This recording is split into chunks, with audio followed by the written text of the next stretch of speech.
Hello, this is Gio. Hey, look what I have here. I have an old Retro Compaq Presario. This is model number 4160. And this computer is from way back in 1996. That's when it was manufactured. And normally I do how-to videos, but this video is more of a show and tell. I just kind of wanted to show off my new retro computer. So I moved the keyboard and mouse away because I just wanted to show you what I actually purchased from, this was Facebook Marketplace. And I got this whole thing, the computer, the monitor, it's a Compaq Presario monitor. The monitor itself is 1525, the model number. It came with the two speakers, which are very rare to see together with the old Compaq monitors. And the computer came with the stand. And all of this, I have to brag, 25 bucks. I couldn't believe what I got. And so I had to go all the way. And so I went ahead and looked for a Compaq Presario keyboard, same style, off of eBay, and I received this beautiful specimen here. And I also picked up a Compaq Presario mouse, and you notice it doesn't really have a tracking ball. This was what they were, just a 2-button mice at the time. And just to reinforce the deal I got on the computer, the keyboard and the mouse were actually more expensive than the computer and the monitor with speakers together. Now, I did say that the monitor came with the two speakers, and this is rare because the speakers actually come off. A lot of the Compaq monitors in the day did come from with side speakers, and you can just kind of lift it up like this, and you can see they just kind of fit in right just like that. And a lot of times they get lost or damaged, or I don't know what happens to them, but a lot of times you just can't find the side speakers with the monitor. Now, there were a lot of Compaq Presario, different types of monitors. This brand actually comes with a little door here, which you can have some you can do vertical, horizontal adjustments. This one also came with a volume control for the speakers. I did look up this particular monitor, the 1525s, and a lot of times the ones that are out there, this door is gone. So I was very lucky to get this one still with the door. And the computer itself has a 3.5-inch floppy drive in the slot, and it comes with a CD-ROM drive right here. And yes, it does have a Pentium inside, Intel Pentium processor, and this one clocks at 150 megahertz, and it is the first generation. It's not a Pentium 2, it's just the plain old Pentium processor. Okay, and here's the back of the computer here, the little vent for the power supply, the on-off switch. You got the plug for the power here. You got the speaker plug. Now these plugs for both speakers. You got the mouse and keyboard plugs here. Now the mouse and keyboard connectors are not USB. They're what's known as PS2 connectors. So they're the old style connectors, and you can see what they look like right there. So if you do have one of these old computers, you do need special older mouse and keyboard connectors. I do have a flash drive right here. The Windows 98 SE 2nd edition allows me to use that, and it does have a port for it for this computer. I believe Windows 95, you can get them working, but you do need perhaps a different card and maybe some additional drivers. And then you have the monitor plug in right there.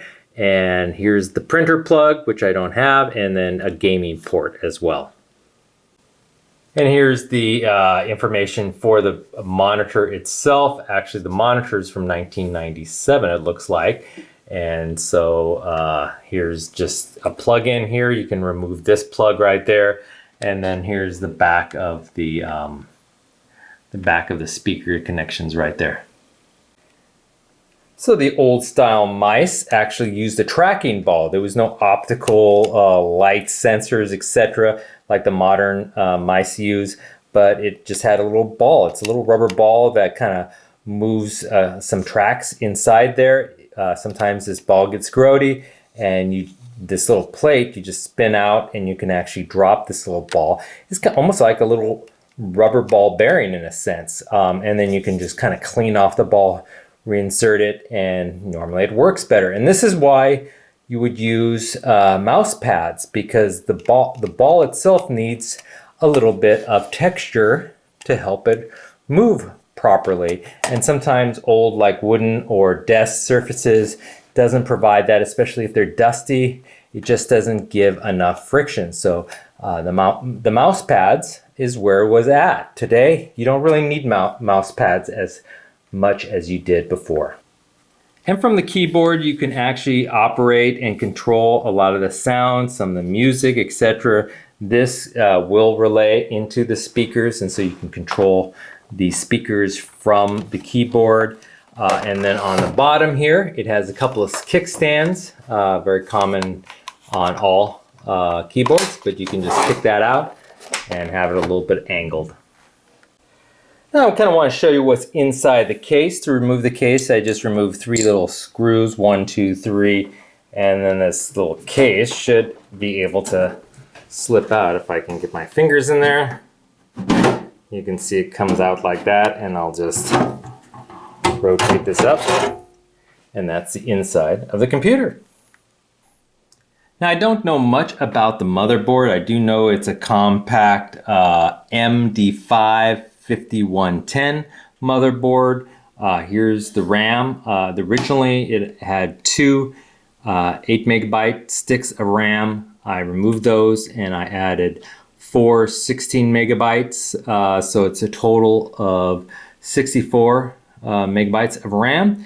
And this computer you can install up to 128. But I didn't really need that, so I just stuck 64 in there. The Pentium Intel processor is underneath these little fans that help cool the chip. Here's some PCI slots for additional cards. They're all just PCI ports. There's no AGP ports. Back here's the 3.5-inch floppy drive, and then back here's the CD-ROM drive, and you can actually install another drive in there, whether it's a hard drive or another floppy drive. Now this big thing right here, this is actually the hard drive. It is a massive hard drive. It's actually a larger drive than normal, not just in size. It's a 2.16 gigabyte drive, but just the massive size. It had a much bigger disk. These things were popular for a little bit of time. These are called the quantum Bigfoot drives, and you do see them in some Compaq computers in the day. I could remove it and get a drive like a fraction of the size of this, but it's still operational, so I'm keeping it for now.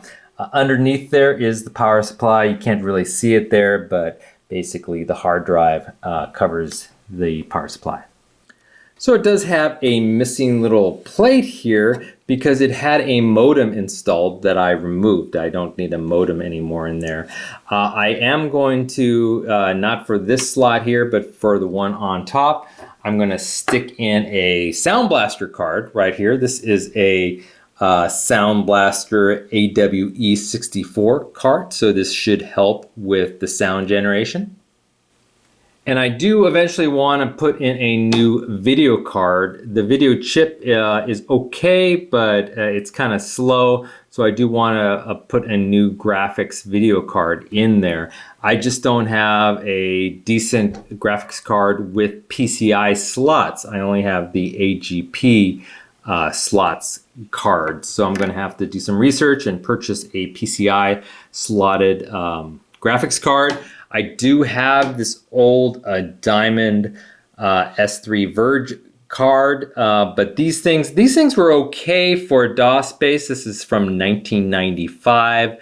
It has, I think, 4 megabytes of additional RAM on it. But these things were advertised. It's actually one of the first 3D graphics cards, but it basically got obsolete before it even hit the market, and people kind of jokingly called this the decelerator card, because I have stuck this in to this machine, and the inboard chips are actually faster than this card. So I took this out, and I'm going to have to do some research about getting a new card.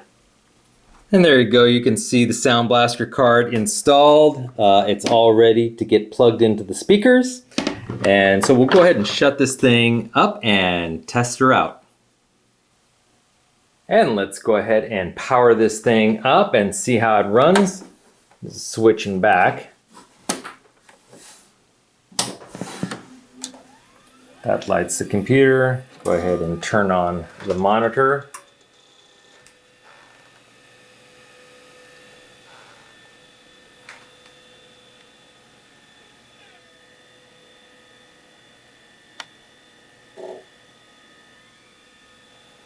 Hopefully you can see it with the reflection in the window. Sorry about that. There we go, Windows 98. Originally it did have the Windows 95, that's what it came with, but I have upgraded it to Windows 98 SE 2nd edition.